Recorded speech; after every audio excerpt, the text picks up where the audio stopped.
આપણે અગાઉના લેક્ચરની અંદર બે બૃહદ અણુની સામાન્ય રચના જોઈ. એની અંદર પ્રોટીન અને પોલિસેકેરાઇડ. આજે ત્રીજું બૃહદ અણુ આપણે ન્યુક્લિક એસિડની વાત કરીએ.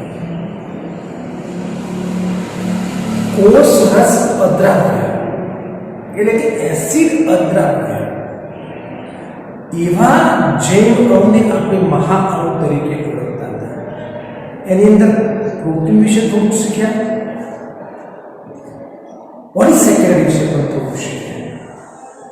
પ્રોટીનમાં આપણને ખબર હતી કે પ્રોટીન એટલે પોલીપેપ્ટાઇડ છે. પેપ્ટાઇડ એ બે કરતા વધારે પેપ્ટાઇડ બંધો એકબીજાના એમિનો એસિડ સાથે જોડાય અને પોલીપેપ્ટાઇડની રચના કરે છે. પોલિસેકેરાઇડની અંદર આપણે જોયું કે ભાઈ મોનોસેકેરાઇડના જે અણુઓ હતા એ એકબીજા સાથે જોડાય અને પોલિસેકેરાઇડની રચના કરે છે. તો અહીંયા આગળ આપણે ન્યુક્લિક એસિડની રચના કેમ કરશે? તો ન્યુક્લિક એસિડ જે બૃહદ અણુ છે, પ્રોટીન અને પોલિસેકેરાઇડની સાથે મળતો એક જૈવ મહાઅણુ છે. ન્યુક્લિક એસિડની રચના ન્યુક્લિયોટાઇડ કરતા હોય છે. કોણ કરશે? ન્યુક્લિયોટાઇડ. તો આની રચના જે છે આ ન્યુક્લિયોટાઇડ.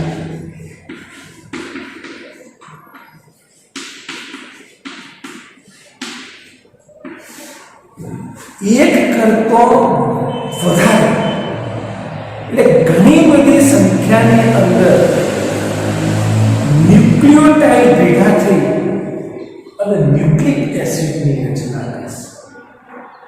હવે જ્યારે ન્યુક્લિક એસિડ કઈ રીતે બને એ જોવા માટે સૌથી પહેલા આપણે ન્યુક્લિયોસાઇડ સમજવું પડશે. ન્યુક્લિયોસાઇડ સમજ્યા પછી ન્યુક્લિયોટાઇડ સમજવું. હવે તમે એક વસ્તુ કે આપણે ગયા ન્યુક્લિક એસિડમાં જોયું તો આપણે કે ભાઈ જે N2 બેઝ હતા, N2 બેઝની અંદર આપણે બે પ્રકાર જોયેલા હતા કે ભાઈ પ્યુરિન અને પિરુમિડિન. બુકની અંદર સીધું આપ્યું હતું કે નાઇટ્રોજન જે બેઝ હતા એ નાઇટ્રોજન બેઝની અંદર આપણે જોયું એડેનાઇન, ગ્વાનિન, સાઇટોસિન, થાઇમિન અને પ્યુરિન. એ નાઇટ્રોજન બેઝ અને આ નાઇટ્રોજન બેઝ શર્કરા સાથે જોડાતા હતા અને શર્કરા સાથે જોડી અને ન્યુક્લિયોસાઇડની રચના કરી. ન્યુક્લિયોસાઇડ સાથે ફોસ્ફેટ અણુ સમૂહ જોડાય ત્યારે ન્યુક્લિયોટાઇડની રચના કરી. હું તમને ઉદાહરણમાં સમજાવું કે સૌથી પહેલા આપણે ન્યુક્લિયોસાઇડ સમજીશું. ચલો ન્યુક્લિયોસાઇડ.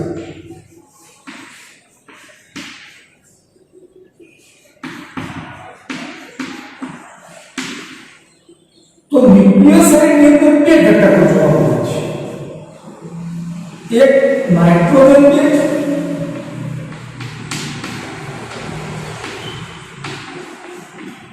એટલે એને N2 બેઝ અને બીજા નંબરની અંદર શર્કરા છે. શું જોવા મળશે? શર્કરા. શર્કરાનું બીજું નામ હતું કાર્બોદિત.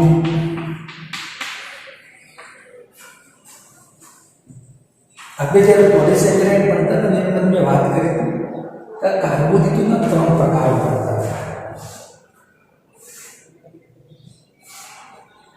મોનોસેકેરાઇડ,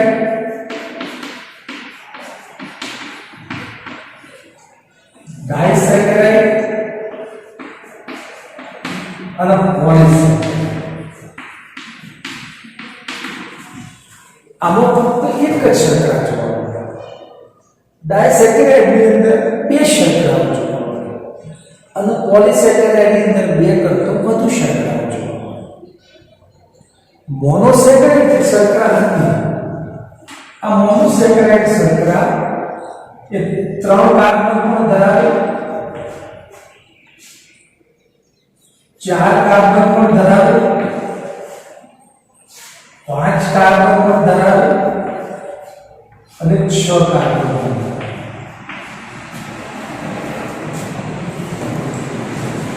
3 કાર્બન વાળી શર્કરાને આપણે કાયસ તરીકે ઓળખીએ, 4 કાર્બન વાળી શર્કરાને આપણે પેન્ટોઝ તરીકે ઓળખીએ, 5 કાર્બન વાળી શર્કરાને આપણે પેન્ટોઝ તરીકે ઓળખીએ અને 6 કાર્બન વાળી શર્કરાને આપણે હેક્ઝોઝ તરીકે ઓળખીએ. બરાબર. પણ જ્યારે ન્યુક્લિયોસાઇડની રચના થશે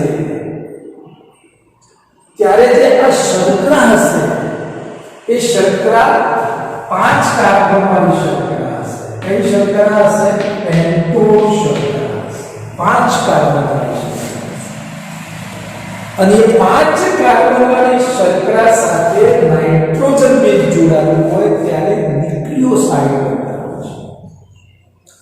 હવે 5 કાર્બન વાળી શર્કરાના આપણે ઉદાહરણ જોઈએ તો પેન્ટોઝ ની અંદર રિબોઝ અને ડીઓક્સીરિબોઝ,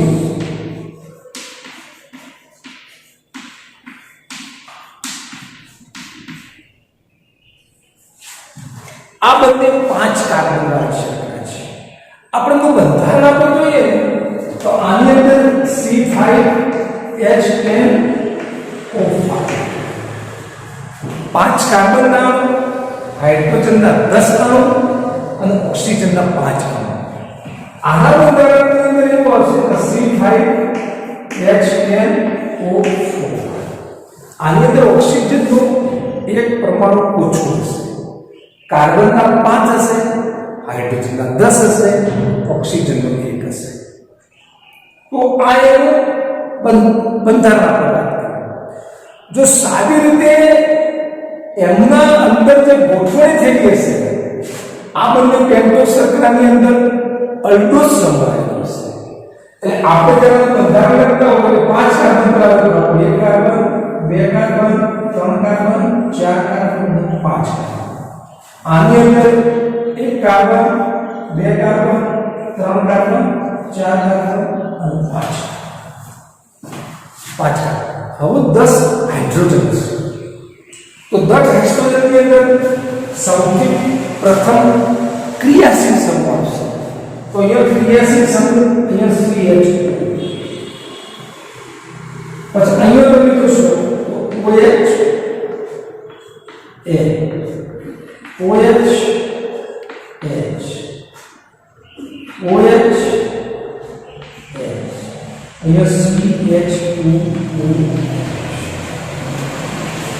આપણે ગણશો તો 5 કાર્બન હશે, હાઇડ્રોજન તમે જોઈએ 2 3 4 5 2 7 8 9 10 હાઇડ્રોજન હશે.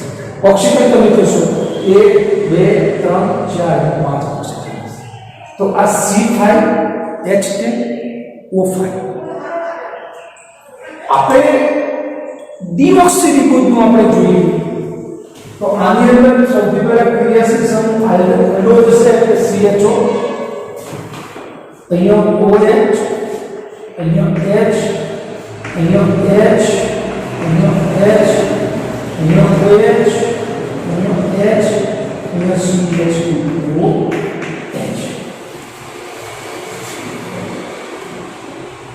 આ ડીઓક્સીરિબોઝનું આપણે સાદું બંધારણ છે. હવે બુકની અંદર એવું હતું કે ચક્રીય સ્વરૂપે આનું આકૃતિ આપેલી હતી, ચક્રીય બંધારણ. અને એ ચક્રીય બંધારણની અંદર આ નાઇટ્રોજન બેઝ જોડાયેલો હતો. તો પહેલા આપણે શર્કરાની વાત કરીએ, પછી નાઇટ્રોજન બેઝની વાત કરીએ. હવે આનું ચક્રીય બંધારણ હતું.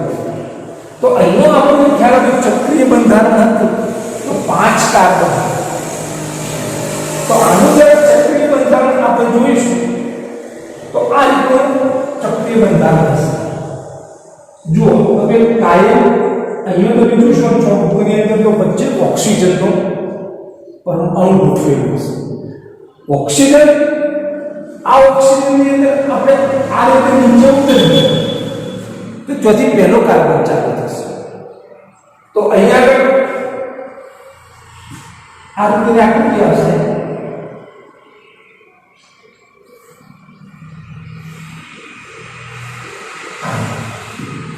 તો આપણે જોઈશું કે ઓક્સિજન પર અહીંયા પહેલો કાર્બન,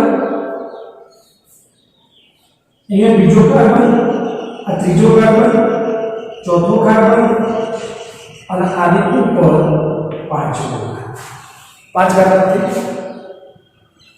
આ ઓક્સિજનનો પરમાણુ એ પહેલા કાર્બન અને ચોથા કાર્બનની વચ્ચે આવે. કારણ કે અહીંયા જે પ્રક્રિયા થશે તો આ પહેલા નંબરનો કાર્બન અને ચોથા નંબરના કાર્બનની સાથે પ્રક્રિયા થશે અને અહીંથી એ જ નીકળતો એટલે ઓક્સિજન એ પહેલા કાર્બન અને ચોથા કાર્બનની વચ્ચે હંમેશા આવે. તો આ પહેલો કાર્બન, બીજો કાર્બન, ત્રીજો કાર્બન, ચોથો કાર્બન, પાંચમો. પણ હવે આ રીતે ગોઠવણી કરવી પડશે. તો ગોઠવણીમાં તમે જુઓ તો અહીંયા કોઈ જાય છે તો એ નીચે કોઈ જાય છે, આ હાઇડ્રોજન આપણું થઈ ગયું. પછી અહીંયા તમે જોશો બીજા નંબરની અંદર તો નીચે કોઈ જાય છે, આ બીજો કાર્બન પૂરો થઈ ગયો. ત્રીજા કાર્બનની અંદર તમે જોશો તો આ હોય છે, ચોથા કાર્બન નીચે આપણે H, આ પાંચમો કાર્બન CH2OH. આ ચક્રીય સ્વરૂપ શરૂ થયું રિબોઝ શર્કરા. કઈ શર્કરા? રિબોઝ શર્કરા. જો તમે ડીઓક્સીરિબોઝનું બતાવવું હોય તો આખું આ બંધારણ તો સેમ જ છે, પણ અહીંયા પહેલો, બીજો, ત્રીજા કાર્બન ઉપર એક જ રહે છે. તો અહીંયા પહેલો, બીજો, ત્રીજા કાર્બન ઉપર આ રીતે આપણે H બતાવવું પડે.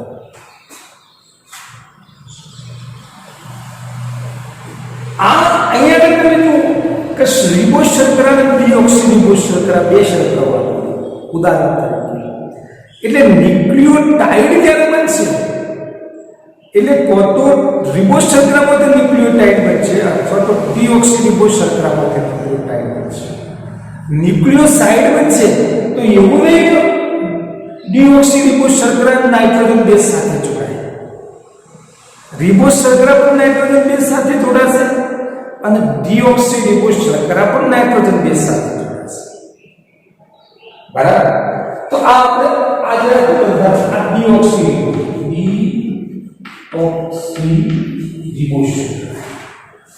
બરાબર? તો આ મેં તમને શર્કરાની વાત કરી. હવે આપણે વાત કરીએ નાઇટ્રોજન બેઝ. આપણે નાઇટ્રોજન બેઝની અંદર તમે જુઓ કે નાઇટ્રોજન બેઝની અંદર એડેનાઇન હતો. એડેનાઇન,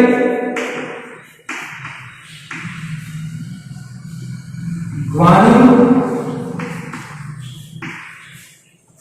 સાઇટોસિન, થાઇમિન અને યુરોસિન.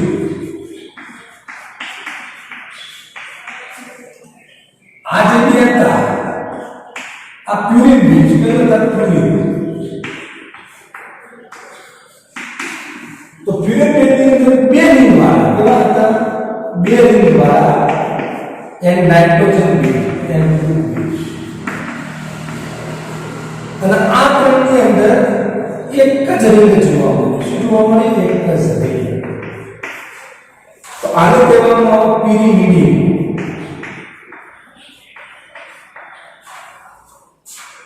તો જ્યારે આ શર્કરા સાથે આ નાઇટ્રોજન બેઝ જોડાશે.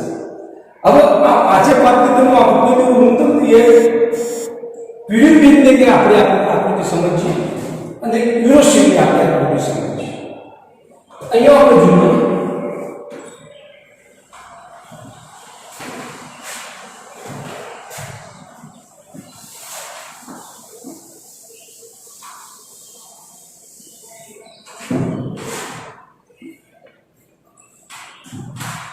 તો આપણે જે એડેનાઇનની આપણે આકૃતિ જોઈએ. આ એડેનાઇન બે રિંગ વાળો છે. તો અહીંયા સૌથી પહેલા ઉપર NH2 આવશે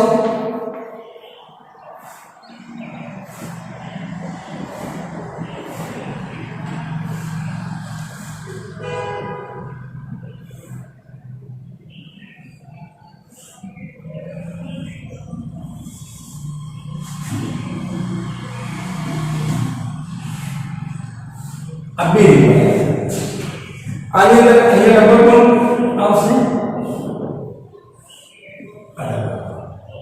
બરાબર અહીંયા આગળ n અહીંયા આગળ h અહીંયા પાછો ડબલ બોન્ડ આવશે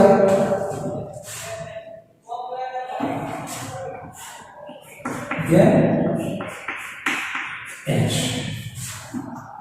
તો આ હતી એડેનાઇન આપણે યુરેસિલની આકૃતિ તો આ યુરેસિલની આકૃતિમાં તમે જોશો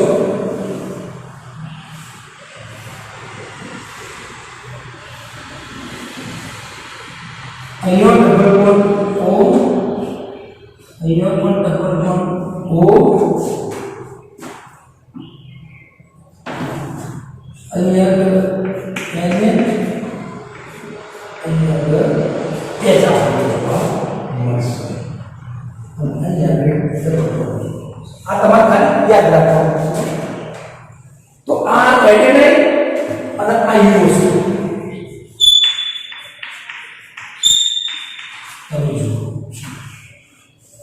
તો એ વિષમ ચક્રીય નાઇટ્રોજન બીજ છે અને ચક્રીય નાઇટ્રોજન બીજ તો આ નાઇટ્રોજન બીજ આ શર્કરા સાથે જોડાશે અને ક્યાં જોડાશે તો આમાંથી કોઈ પણ એક નાઇટ્રોજન બીજ એમાંથી પાંચ નાઇટ્રોજન બીજ આ શર્કરા સાથે જોડાય એવું નહીં કે એક જ નાઇટ્રોજન કોઈક એડેનાઇન પણ આવે થાઇમિન પણ આવે યુરેસિલ પણ આવે સાઇટોસિન પણ આવે વાલિન પણ આવે ગમે તે નાઇટ્રોજન બીજ જોડાય અને એ શર્કરાના પહેલા કાર્બન પર જોડાય તો એ આ શર્કરાનો પહેલો કાર્બન રહ્યો આ અહીં આગળ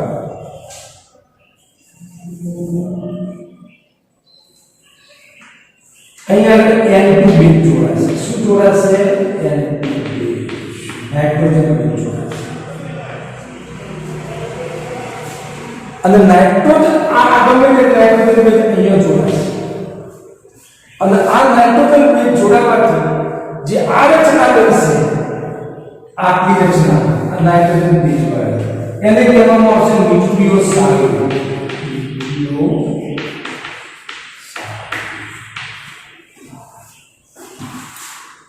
પેન્ટોસ શર્કરામાં ડીઓક્સીરિબોસ શર્કરા સાથે પણ N2 બીજ જોડી શકશે અને રિબોસ શર્કરા સાથે પણ N2 બીજ જોડી શકશે N2 બીજની અંદર પાંચમાંથી કોઈ પણ નાઇટ્રોજન બીજ આ શર્કરા સાથે પહેલા કાર્બન સાથે જોડાશે અને પહેલા કાર્બન સાથે જોડી અને શું બનાવશે ન્યુક્લિયોસાઇડ બનાવશે અહીંયા તમે આ ન્યુક્લિયોસાઇડ આ આને શું કહેવામાં આવશે ન્યુક્લિયોસાઇડ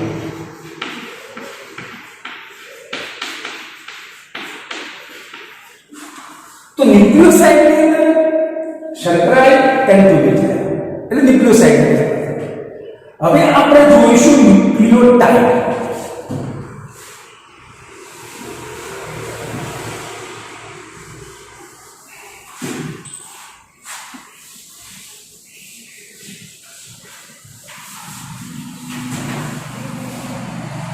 તો ન્યુક્લિયોટાઇડ ની અંદર કેવું હશે કે ન્યુક્લિયોસાઇડમાં ફોસ્ફોરિક અથવા ફોસ્ફેટ સમૂહ જોડાય છે ફોસ્ફોરિક અથવા ફોસ્ફેટ સમૂહ જોડાશે અને એનાથી જે રચના બનશે એને ન્યુક્લિયોટાઇડ તરીકે ઓળખવામાં આવે છે મતલબ ફોસ્ફેટ સમૂહ આપણે જોઈએ તો એનું સૂત્ર આ રીતનું H3PO4 આ સૂત્ર અહીંયા આપણે જોઈએ તો આ P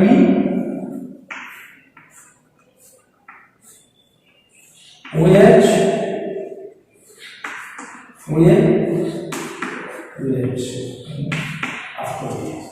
આ ફોસ્ફરસ નું બંધારણીય સૂત્ર છે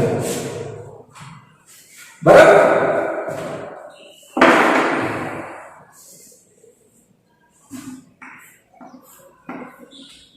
આ ફોસ્ફરસ નું બંધારણીય સૂત્ર આ જે ફોસ્ફરસ છે આ ફોસ્ફેટ સમૂહ છે આ ફોસ્ફેટ સમૂહ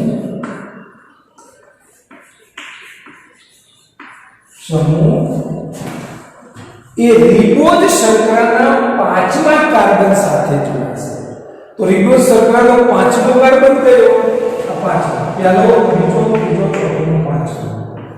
તો આ કાર્બન સાથે શું જોડાશે? ફોસ્ફેટ સમૂહ જોડાશે. તો અહીંયા આપણે જોઈએ તો અહીંયા આ કાર્બન સાથે આ ફોસ્ફેટ સમૂહ જોડાશે.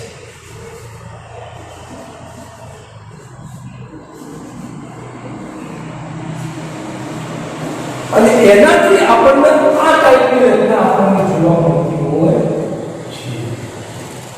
તો આ ફોસ્ફેટ સમૂહ જોડાણો, આ ન્યુક્લિયોસાઇડ હતું તો ન્યુક્લિયોસાઇડ સાથે ફોસ્ફેટ સમૂહ જોડાશે અને આ આખી રચનાને આપણે કહેવામાં આવશે ન્યુક્લિયોટાઇડ.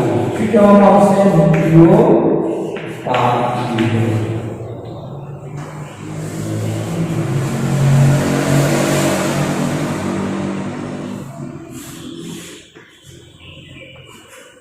તો આપણે જો આ એક ન્યુક્લિયોટાઇડ બને તો ન્યુક્લિયોટાઇડ ની અંદર શર્કરા પર N2 બેઝ હતા અને ફોસ્ફેટ સમૂહ. તો એક વસ્તુ આપણને ખ્યાલ આવી જો આપણે ન્યુક્લિયોટાઇડ જે બનતો હતો એની અંદર ત્રણ જુદા જુદા પ્રકારના રાસાયણિક ઘટકો આવેલા હોય. કયા કયા ત્રણ જુદા જુદા રાસાયણિક ઘટકો આવેલા છે? એક આપણે વાત કરીએ શર્કરા. તો પેન્ટોઝ શર્કરા એની અંદર રિબોઝ અથવા ડીઓક્સી તે શર્કરા છે. બીજા નંબરની અંદર N2 બેઝ છે. તો N2 બેઝની અંદર એડેનાઇન, ગ્વાનિન, સાઇટોસિન, થાઇમિન, યુરોસિન આ બધામાંથી પણ એક N2 બેઝ હશે અને ફોસ્ફેટ હશે. તો ન્યુક્લિયોટાઇડના બંધારણમાં ત્રણ જુદા જુદા પ્રકારના રાસાયણિક ઘટકો આવેલા છે. એક N2 બેઝ હશે, એક શર્કરા હશે અને ત્રીજા નંબરની અંદર ફોસ્ફેટ સમૂહ હશે. અને આવા બધા ન્યુક્લિયોટાઇડ ઘણા બધા ન્યુક્લિયોટાઇડ ભેગા થઈ અને ન્યુક્લિક એસિડની રચના કરશે. શેની રચના કરશે? Nucleic acid. હવે ઘણા બધા ન્યુક્લિયોટાઇડ ભેગા થતા હોય અને ઘણા બધા ન્યુક્લિયોટાઇડ ભેગા થવા એટલા માટે પોલીન્યુક્લિયોટાઇડ કહેવામાં આવે. શું કહેવામાં આવે? પોલીન્યુક્લિયોટાઇડ. અને આ પોલીન્યુક્લિયોટાઇડ શેની રચના કરશે? ન્યુક્લિક એસિડની રચના કરશે. બરાબર? હવે આપણે એક બીજી વાત જોઈએ.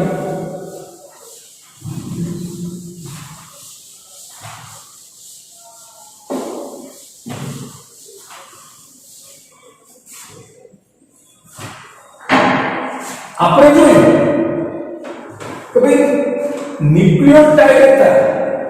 આ ન્યુક્લિયોટાઇડ સાથે જે શર્કરા છે શર્કરા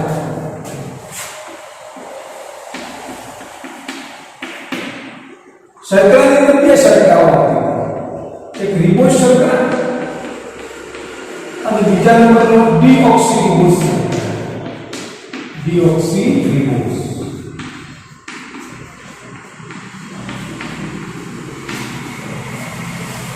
તો જ્યારે ન્યુક્લિયોટાઇડ બનશે એટલે આ રિબોઝ શર્કરા છે, આ રિબોઝ શર્કરા વત્તા N2 બેઝ વત્તા ફોસ્ફેટ અને આ જે ન્યુક્લિયોટાઇડ બનશે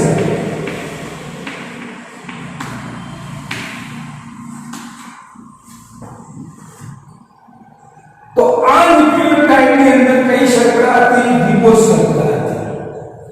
અને આ જે ન્યુક્લિયોટાઇડ હશે એ શું નિર્માણ કરશે? ન્યુક્લિક એસિડ નિર્માણ કરશે. Nucleic acid. પણ આની અંદર શર્કરા કઈ હતી? રિબોઝ શર્કરા. અને આ રિબોઝ શર્કરાના કારણે જે ન્યુક્લિક એસિડ બન્યો એને રિબોન્યુક્લિક એસિડ તરીકે ઓળખવામાં આવે છે. શું કહેવામાં આવે છે? Ribonucleic acid. એટલે આને કહેવામાં આવે RNA. જ્યારે રિબોઝ શર્કરા સાથે N2 બેઝ અને ફોસ્ફેટ જોડાણો એનાથી ન્યુક્લિયોટાઇડની રચના થઈ અને આ ન્યુક્લિયોટાઇડમાંથી જ્યારે ન્યુક્લિક એસિડ બનશે તો શર્કરા રિબોઝ હતી એટલા માટે જે ન્યુક્લિક એસિડ બનશે એને રિબોન્યુક્લિક એસિડ તરીકે ઓળખવામાં આવે છે. આ ડીઓક્સી રિબોઝની અંદર પણ એવું હશે. આની અંદર N2 બેઝ વત્તા ફોસ્ફેટ એમાંથી ન્યુક્લિયોટાઇડ અને ન્યુક્લિયોટાઇડ કોને ન્યુક્લિક એસિડ.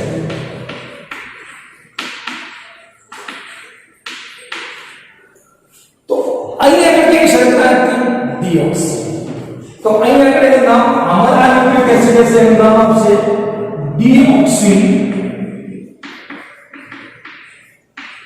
Ribonucleic acid. શું કહેવામાં આવશે ડીઓક્સી રિબોન્યુક્લિક એસિડ. ડીઓક્સી રિબો શર્કરા સાથે જ્યારે ન્યુક્લિયોટાઇડ બને એમાંથી જે ન્યુક્લિક એસિડ બનશે તો આગળ આ શર્કરાનું નામ આવશે ડીઓક્સી રિબો. તો deoxyribonucleic acid. Deoxyribonucleic acid. તો આનું આપણે શોર્ટ ફોર્મ કરીએ તો આનું ડીએનએ. શું કહેવામાં આવશે ડીએનએ. તો ન્યુક્લિક એસિડ બે પ્રકાર. ન્યુક્લિક એસિડના પ્રકાર કેટલા? બે.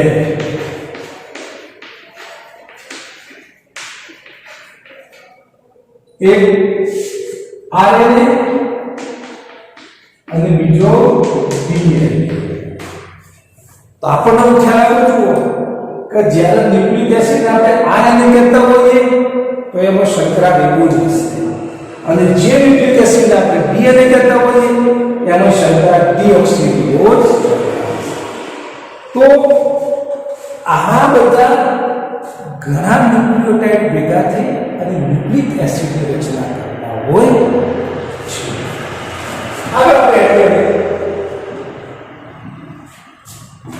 આગળના મુદ્દાની વાત કરીએ તો પ્રોટીનની રચના.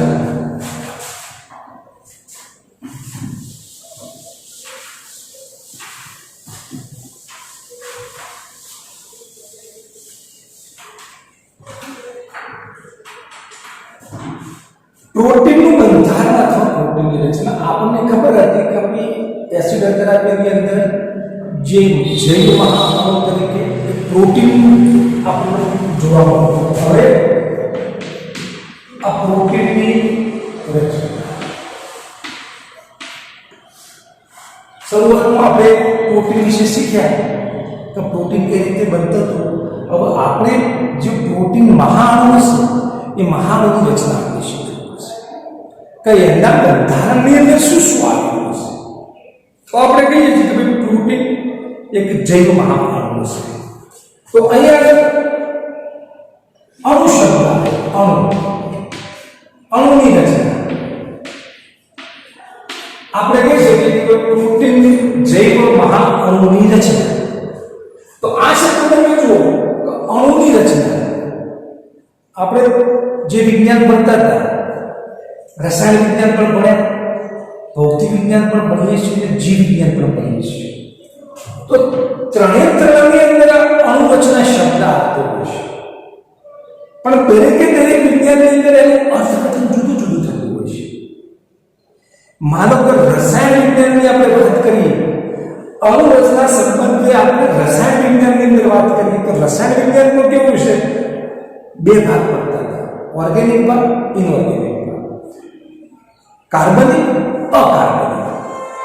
તો આ અણુ રચનાના સંદર્ભની અંદર આપણે અકાર્બનિક રસાયણ શાસ્ત્રની અંદર વાત કરીએ તો એને અણુસૂત્ર તરીકે ઓળખવામાં આવે છે. શું કહેવામાં આવશે? અણુસૂત્ર. અણુ રચનાને શું કહેવામાં આવશે? અણુસૂત્ર.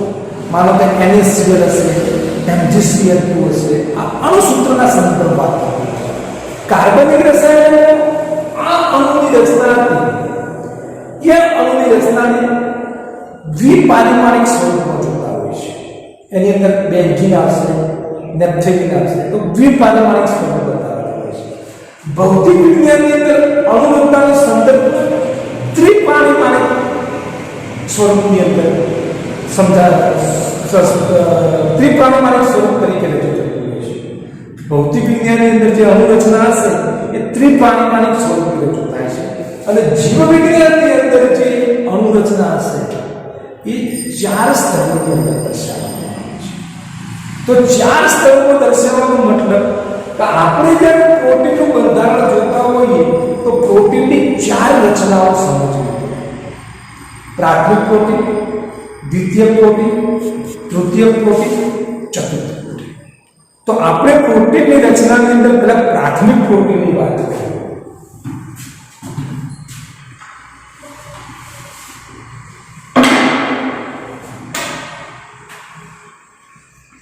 प्राथमिक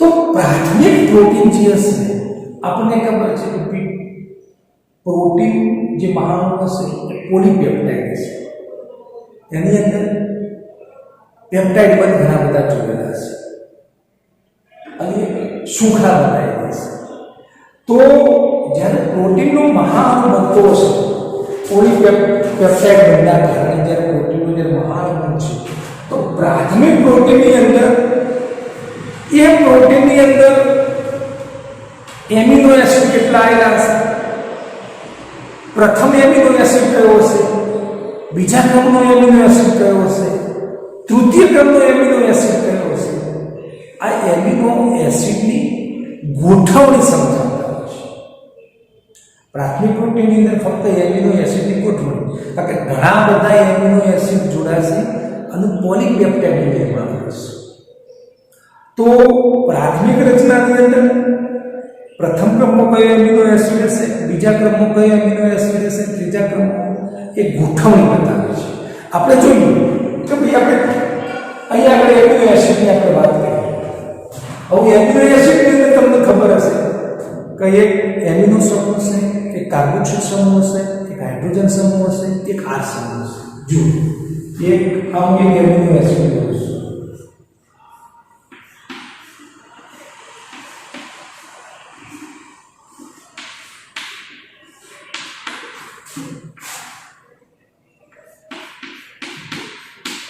आई एमिनो एसिड तो एमिनो एसिड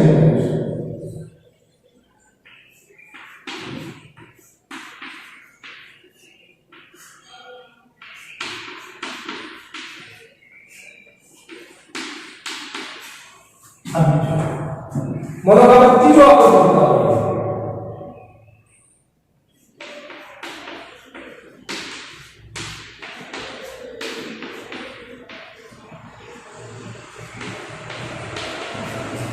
चौथो पण आपको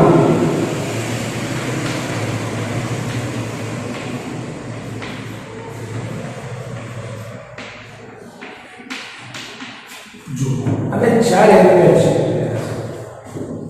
अयो में 4 एमिनो एसिड आर समूह से सतत बदलाव करे आर समूह को फिक्स नहीं आ 1 2 3 समूह फिक्स मानो कि आपने घना બધા એમિનો એસિડ વિશે આપણે જાણ્યું બરાબર આપણે માનો તો જુદા જુદા પ્રકારના એમિનો એસિડ લઈએ કે ચલો ભાઈ અહીંયા આપણે CH2OH લખીશું તો આ CH2OH એટલે સેલ શું કહેવામાં આવશે સેલ અહીંયા બીજું એમિનો એસિડ લખું CH2 તો આનું કહેવામાં આવશે સિસ્ટીન અહીંયા આગળ આપણે બીજું લખીએ तो CH2 आ बेंजीन रिंग અહીંયા ડબલ બોન્ડ ઓકે તો આને કહેવામાં આવશે ટાઇરોસિન અહીંયા આગળ લો એટલે CH2 C ડબલ H તો આને કહેવામાં આવશે ગ્લુટામિક એસિડ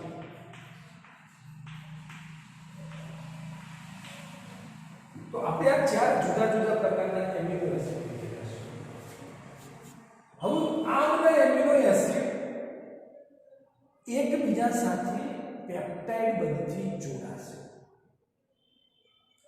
પ્રાથમિક રચનાની અંદર પહેલા કયા ક્રમનો એમિનો એસિડ હતો બીજા કયા ક્રમનો ત્રીજો ચોથો એ રીતે ક્રમ દર્શાવે છે પ્રોટીનની ગોઠવણી બતાવે છે મતલબ આપણે પહેલો એમિનો એસિડ સેલ હતો બીજો સિસ્ટીન तो आ एमिनो एसिड को જ્યારે પ્રોટીનની રચનાની શરૂઆત થશે એટલે બે એમિનો એસિડ નજીક આવશે આ એક એમિનો એસિડ આ OH અને બીજા એમિનો નું આ H એક એમિનો એસિડ ના C ડબલ OH માંથી OH નીકળશે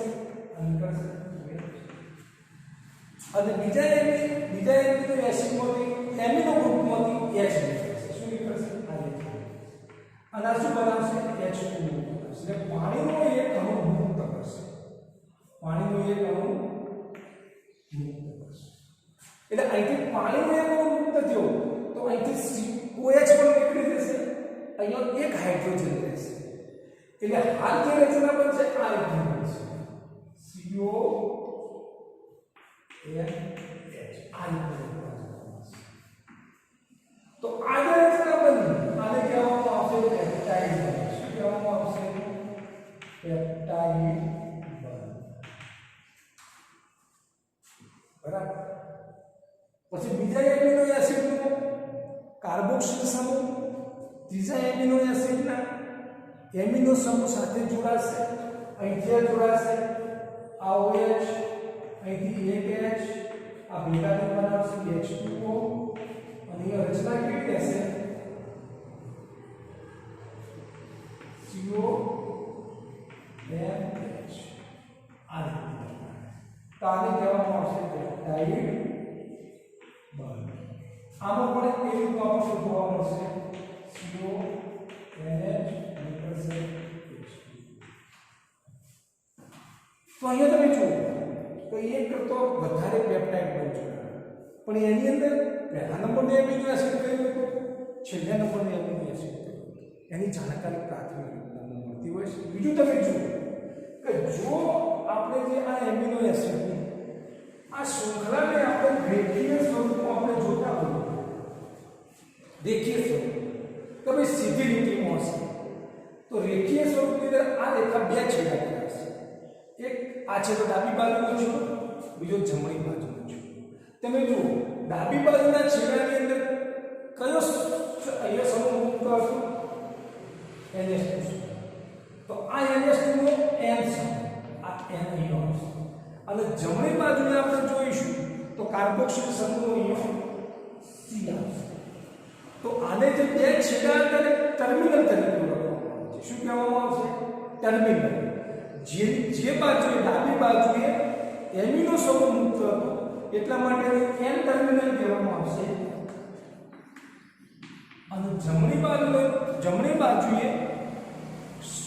કાર્બોક્સિલ સમૂહનો મુક્ત હતો એટલા માટે C ટર્મિનલ કહેવામાં આવશે. શું કહેવામાં આવશે? C terminal.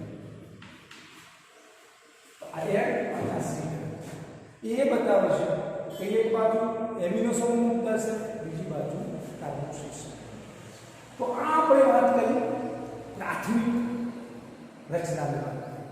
આગળ આપણે જોઈએ કે દ્વિતીયક રચના શું હશે? દ્વિતીયક.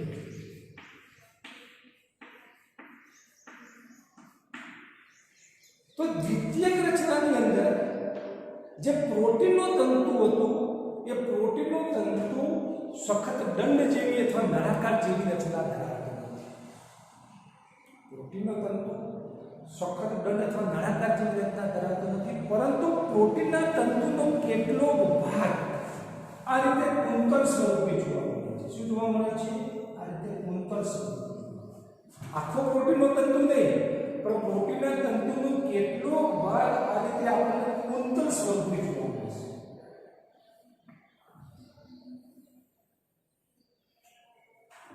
અને આ કુંતલ સ્વરૂપે જે રચના જોવા મળશે એને દ્વિતીયક પ્રોટીન તરીકે ઓળખવામાં આવે છે. બીજું કે અહીંયા તમે જોશો કે જે આ કુંતલો છે, આ કુંતલો એ કુંતલો જમણી બાજુએ વળેલા છે. કઈ બાજુ વળેલા છે? જમણી.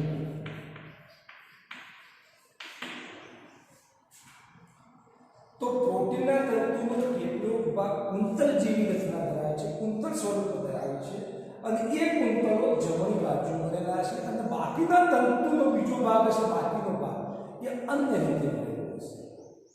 બરાબર. હવે જમણી બાજુએ જે કુંતલ વળેલું હશે એ કુંતલને કહેવામાં આવે છે આલ્ફા કુંતલ. શું કહેવામાં આવે છે? આલ્ફા. જે જમણી બાજુએ કુંતલોની પ્રોટીનના તંતુની અંદર જમણી બાજુએ જે કુંતલોની રચના જોવા મળતી છે એને આલ્ફા કુંતલ તરીકે ઓળખવામાં આવે છે. અને આ જે કુંતલો છે આ ગળીઓ જેવો ભાગ હશે, પ્રોટીનના તંતુની અંદર આ ગળીઓ જેવો જે ભાગ જોવા મળશે, આ ગળીઓ જેવો ભાગ હશે એ પેપ્ટાઇડ બંધને કારણે ગળીઓ જેવો ભાગ ઉત્પન્ન થાય છે એવું માનવામાં આવે છે. તો પેપ્ટાઇડ બંધને કારણે આ ગળીઓ આપણને કુંતલો જોવા મળતી હોય છે. તો આ વાત હતી